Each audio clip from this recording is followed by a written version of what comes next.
Hey guys, um, I'm I'm learning how to use the YouTube dashboard and look at my comments, and some um some people asked me about how about my testimony and how I became a Catholic. So um I'm gonna share that with you, and so um I'm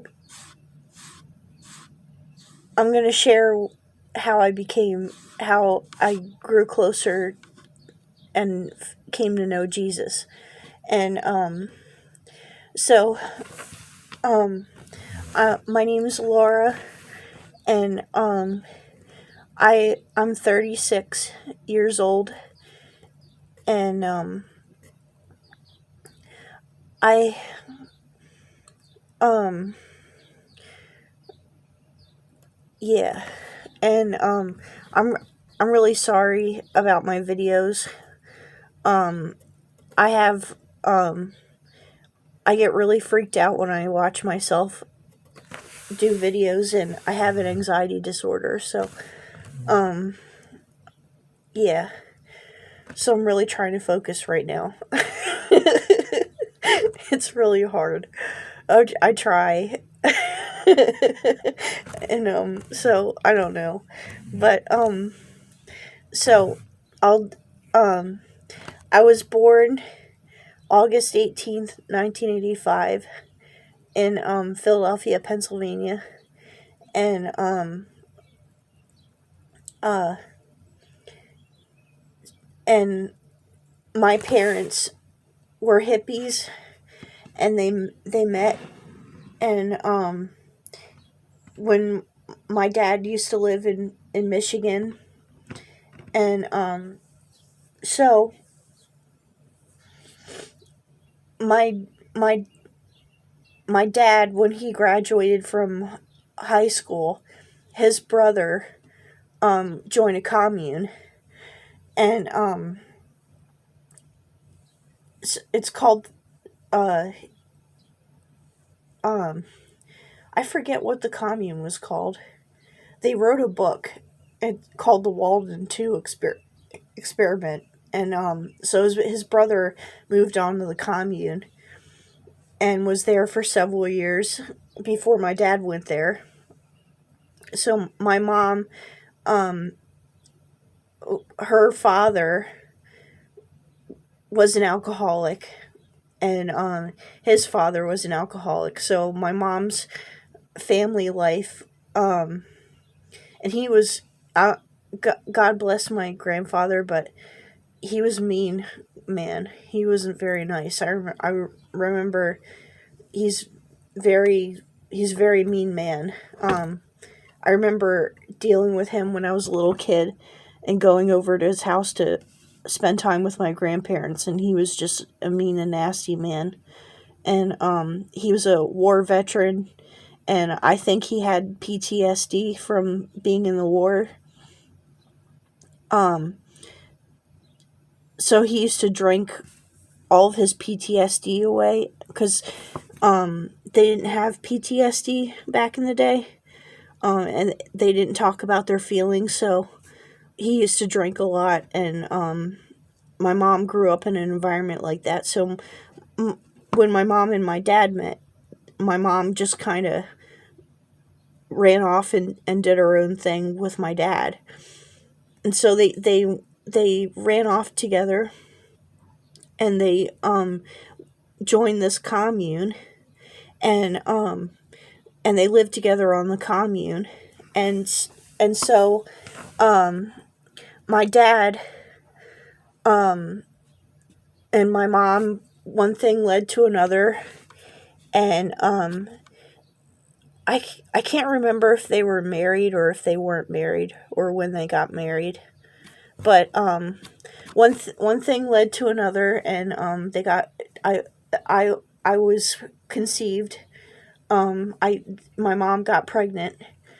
So my dad woke up one day and was like freaking out, like, "Oh my god, I'm having a baby." So he moved my mom from the commune to Philadelphia, Pennsylvania, and they bought a house.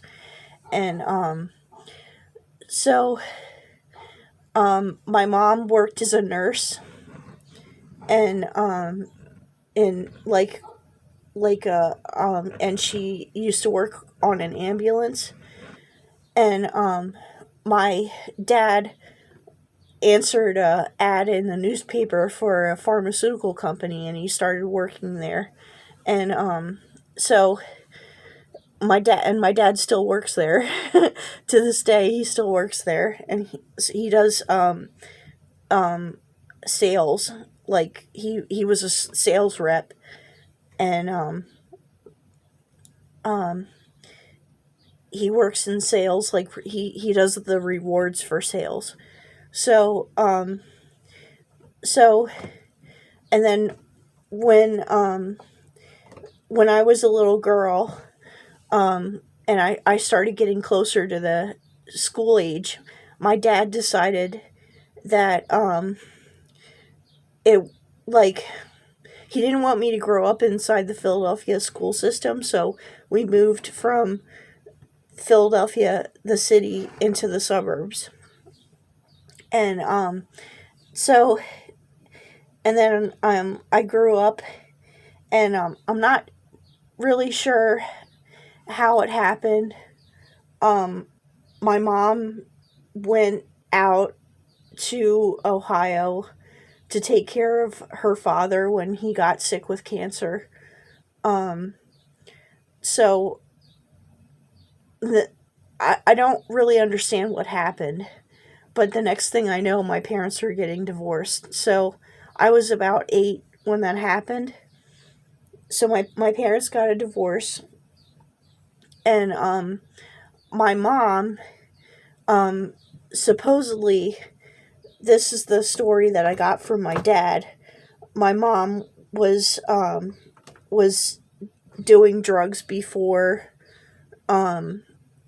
they got the divorce, because my mom and my parents were hippies, so they used to do a lot of drugs together. And like my dad stopped when my mom got pregnant.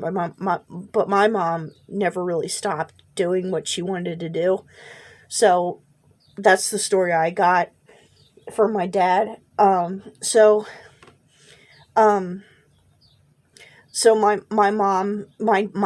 my parents got a divorce. And so my mom moved to Ohio to be with her parents. And so um my mom, with the divorce that happened, my my dad had like full custody over us, because I have a sister.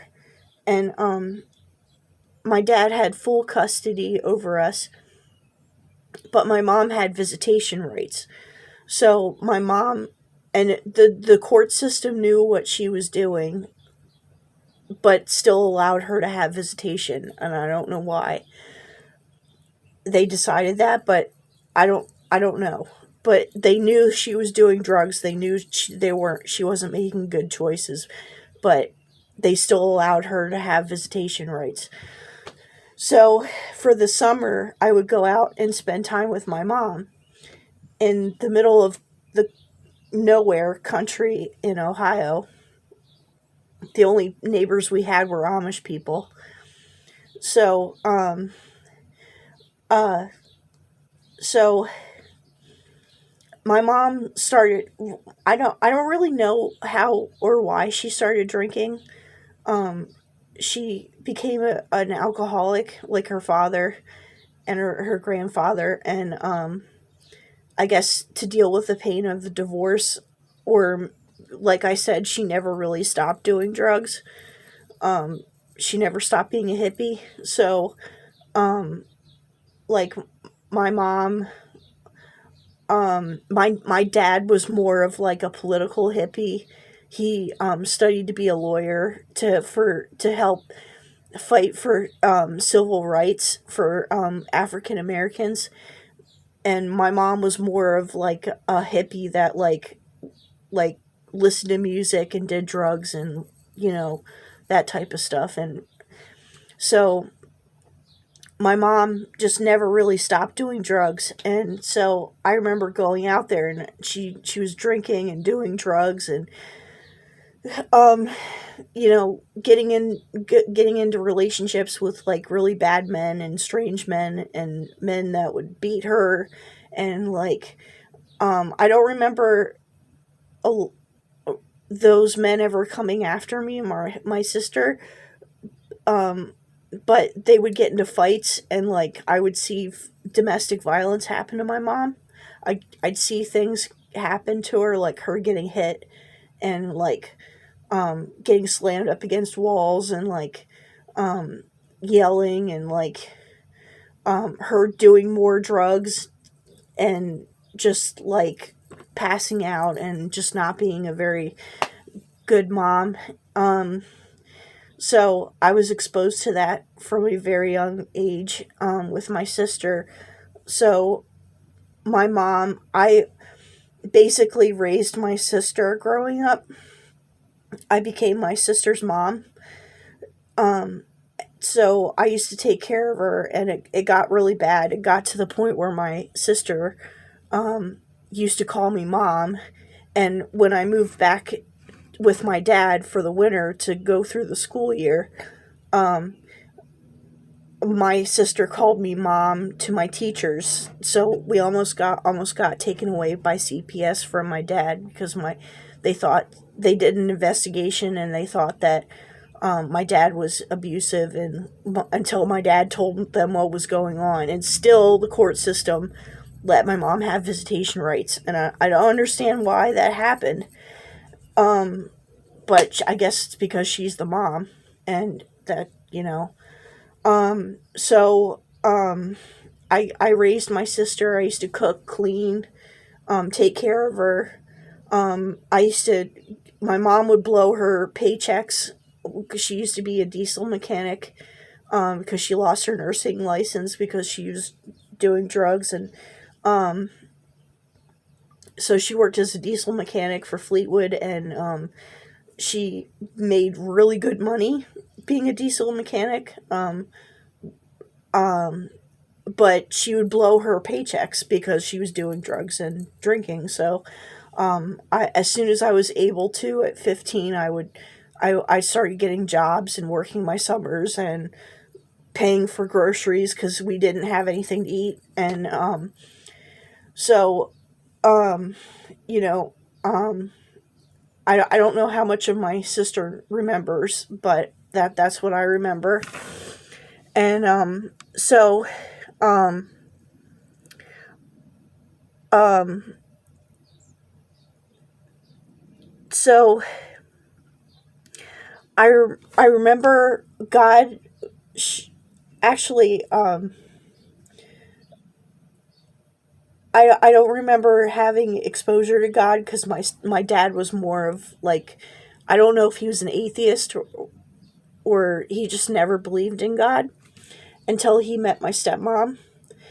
And before I met my stepmom, um, uh, I remember being a little girl, and my mom fighting with a guy, with a man, with I don't know who he was. And I remember walking outside in the driveway where we were living, and I found a miraculous medal in the driveway. So that was my first exposure to Mom, the Blessed Virgin Mary. I call her Mom because she became my mom after she's my mom. And so I found a miraculous medal, and that really piqued my interest in the Virgin Mary, and uh and who Jesus is and God. So that was my first exposure, but I didn't understand any of it. because I didn't have a Bible. I didn't grow up around it. We didn't go to church. So my dad met my stepmom, and they ended up getting married. And so my stepmom took us to church, but she took us to a Protestant church.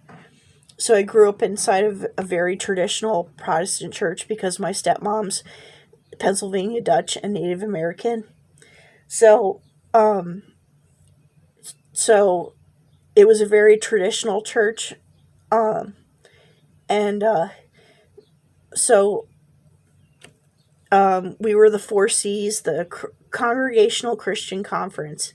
And so I grew up in a church like that. And my relationship with my stepmom was pretty rocky when it first started, because I was going through I went through so many experiences, like watching my mom get beat up, and like going through that type of stuff as a little kid, and like watching her have sex with men that I didn't know that wasn't my dad. And um like um uh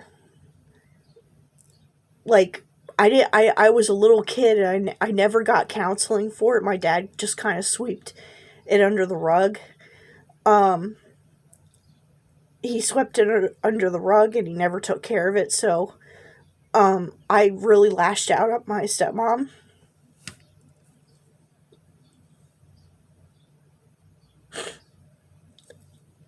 And I yeah and I yeah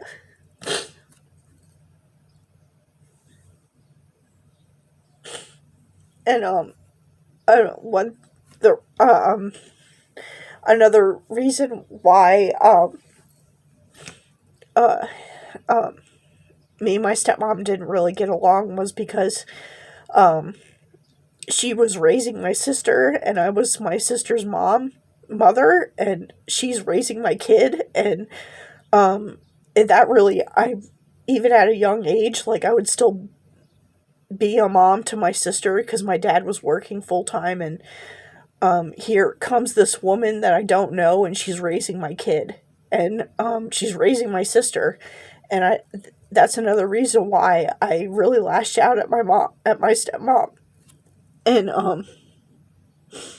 so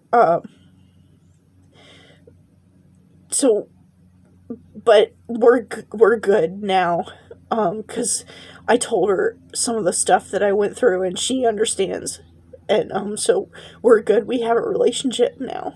And so um uh so I grew up, and kind of just swept my experiences under the rug. And I remember feeling like really depressed and suicidal at like a young age. And so I started doing drugs. And like I smoked pot every day. I did ecstasy. I drank. I um uh I tried coke once, and I didn't like it. So um and I just felt so depressed. And I got so depressed during my teenage years that I have a tattoo on my body that says, that basically, now that I look back on it, I hate this tattoo because it's about suicide. And so it's so uh I'll show it to you. It says happiness is a warm gun, and I got it because um my uncle was a Vietnam vet. And he used to say that all the time, and it means happiness is fleeting. So and but I was so suicidal, and like I got the tattoo. And that's the only tattoo I have. And my uncle was severe, like was drafted into Vietnam, and he didn't have a choice. And you know how in Forrest Gump they're just dropped off in the middle of the jungle and they're just walking around with nothing to do? Like, that's what my uncle did, and it screwed him up. So not only did I have to deal with my mom and the strange men that she had in the house, I had to deal with my uncle, who was completely gone. As soon as he got back from the war, he started doing drugs, and he used to disappear a lot when we were kids. But when he was home, he was very, he couldn't function. He literally was high, like serious drugs use. He used to do it in front of me and my sister. I always made sure that I raised my sister and tried to protect her from most of what happened to me. So, yeah, so yeah, me and my sister are really close. She doesn't call me mom anymore. I told her to stop calling me mom, especially after we almost got taken away by CPS. And, so she doesn't call me mom anymore, but, we're still really close, and I have that bond with my sister. So, like, whenever I need a mom hug, I go and hug my sister, because I feel like she's like my daughter. And, so, my mom married my stepdad, and he used to do drugs, because my mom was doing drugs, and they used to do drugs together. So, and I'm not going to say any names, because these people are still alive, and I don't want to drag people through the mud. And, so, um, uh, my stepdad started sexually abusing me, and, I don't remember when it started, because a lot of those memories I suppress. But my stepdad started sexually abusing me, and, I made sure I told him straight to his face. I said, the one day, I said, "Do not touch my sister.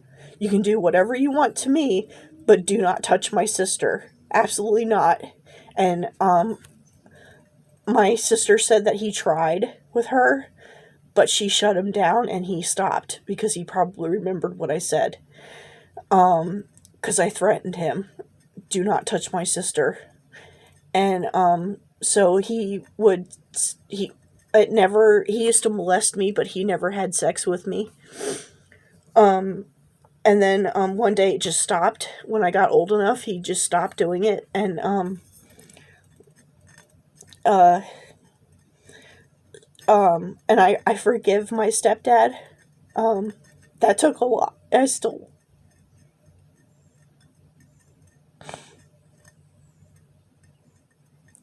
still have a lot of issues with that, but, uh, I forgive my stepdad, and, he's saved, and, um, uh, now follows Jesus, and, we're friends on Facebook, and everything's fine. And, he's never talked to me about it, and I've never talked to him about it. We just it never happened. So, and I have no interest in going after him, because it's not walking in forgiveness. Um, I, I'm just really happy that he's saved and he's walking with Christ, and, um, yeah, I'm really grateful for that. And, so,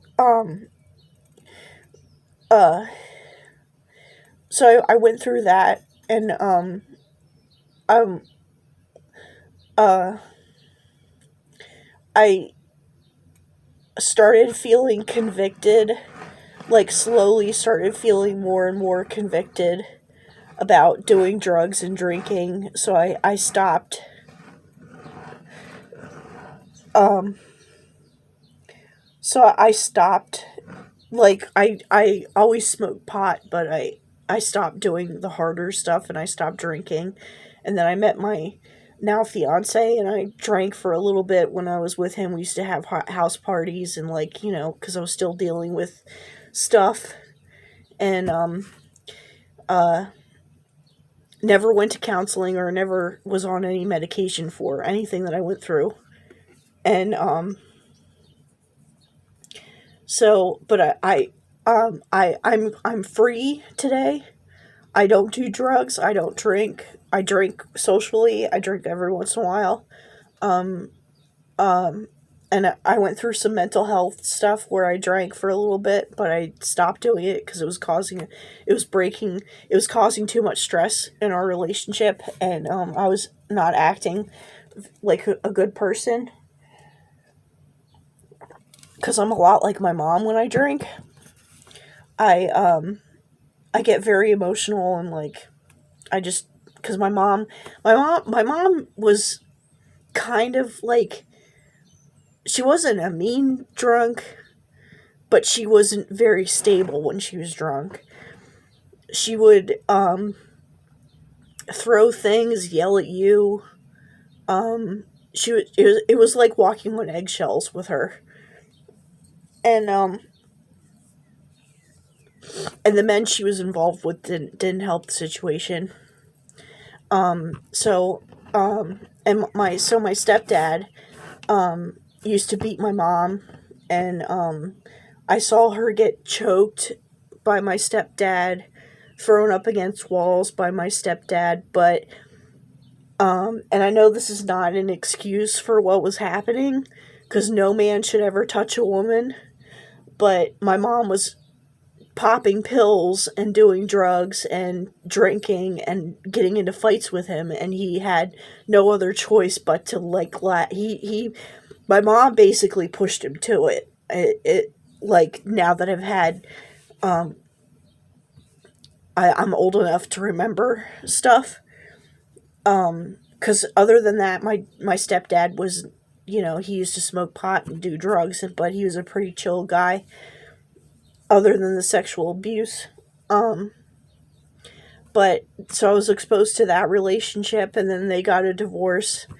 And so um meanwhile, I'm going to church with my stepmom, and um when I was I think when I was in high school or college, I stopped going to church, and I stepped away from going to church, and I got involved with the occult, and I started doing witchcraft and like divination, new age stuff. Like I got sucked into that, and I don't really know how or why it started, but it started around there. And I had friends that were involved in it, and um like and I had friends that were like hippies, like hippie friends that would like take acid, and I would do acid with them, and like, we would trip and go out on hikes, and like, try to find ourselves, and like all these stupid things I used to do. And uh um and uh but when I look back on those years, like, God, like, I used to have an on and off relationship with God. Like, I would repent and I would come back to God, and then I would get sucked back into witchcraft. I would repent, come back to God, get sucked back into witchcraft. And because I was going through a lot of spiritual warfare, and when like I felt like I was like attacked by demons, um uh and I know people that were involved with witchcraft um uh were doing witchcraft on me, along with all the mental health stuff that I had going on. um so I like one time Jesus told me, when I switched back to getting sucked back into the occult, he told me, the next time you have a problem, don't come to me. And that really scared me. And so he basically told me, he's like, don't come after me, don't come to me. So uh um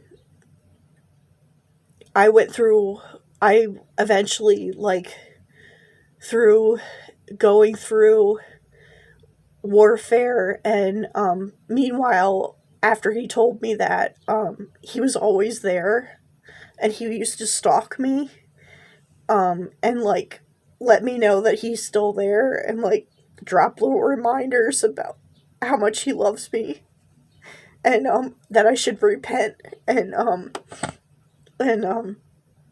uh um and and so eventually I surrendered to God, and I saw a bright light in my room, and I saw feet come walking towards me. So I dropped everything and I repented and I started following God. And but I can't remember if that, I still had kind of an on and off relationship with him. And and so uh so I had that experience with him, so I knew for a fact that Jesus was real. That because I saw him, and I saw his feet, and so eventually I stopped dabbling with I still struggle with the new age, but I stopped doing witchcraft. I stopped dabbling in the occult. I still get sucked in to the new age, even still to this day. I'll just get sucked into it, and I don't know why. Um, but but as I was going through all this warfare, was repenting and leaning more on God, and He never abandoned me. He always came to help me, and so I slowly started relying more and more and more on God, and going through this warfare, and I had an experience that I won't get involved. I won't tell you too many details about, but when I was depressed and suicidal, when I was in the occult, I used to cut my legs, and I don't know. I still